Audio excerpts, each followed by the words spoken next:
Operation सिंदूर पर सियासी घमासान छिड़ गया है। एक तरफ जहां तमाम बीजेपी नेता खुद पीएम मोदी जनता के बीच जाकर इस सैन्य ऑपरेशन को लेकर अपनी पीठ थपथपा रहे हैं, तो दूसरी तरफ इस पर सवाल भी उठ रहे हैं।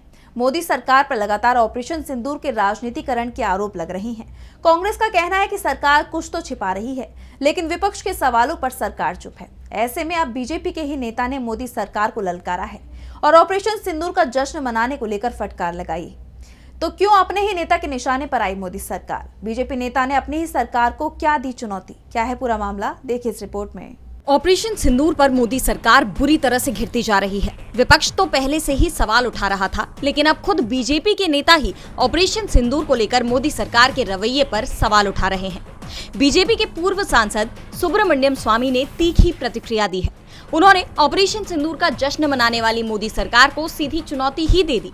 स्वामी ने अपने सोशल मीडिया पर पोस्ट कर लिखा कि मोदी के तथाकथित ऑपरेशन सिंदूर का मूर्खतापूर्ण जश्न मनाना, जिसका मूल रूप से मतलब है अमेरिकी फतवे के आगे समर्पण करना और भारत और पाकिस्तान दोनों की तरफ से दुश्मनी खत्म करना।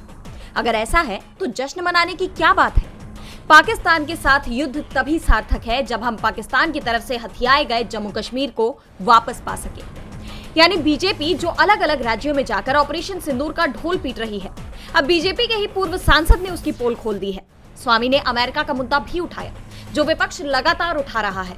भारत और पाकिस्तान में हुए सीज फायर में अमेरिका की भूमिका को लेकर सरकार घिरी हुई है और अब बीजेपी नेता भी कह रहे हैं कि अमेरिकी फतवे के आगे मोदी सरकार ने सरेंडर कर दिया, जो अपने आप में बड़ा बयान है।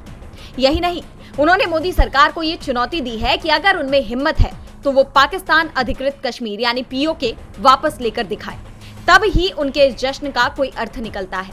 आपको बता दें कि इससे पहले भी स्वामी ने ऑपरेशन सिंदूर पर मोदी सरकार को घेरने वाले बयान दिए हैं। उन्होंने दावा किया था कि पाकिस्तान ने भारत के 5 फाइटर जेट गिराए हैं, जिसके बाद सीडीएस जनरल अनिल चौहान का भी बयान सामने आया, जिसमें उन्होंने माना कि नुकसान हुआ है। सुब्रमण्यम स्वामी के ये बयान मोदी सरकार की मुश्किलें बढ़ा रहे हैं, लेकिन सरकार इन पर चुप्पी साधे हुए है। ऐसे में क्या इस बार सरकार की तरफ से कोई जवाब आएगा? क्या सरकार इस चुनौती को स्वीकार करेगी? ये देखने वाली बात होगी। डीबी लाइव की रिपोर्ट।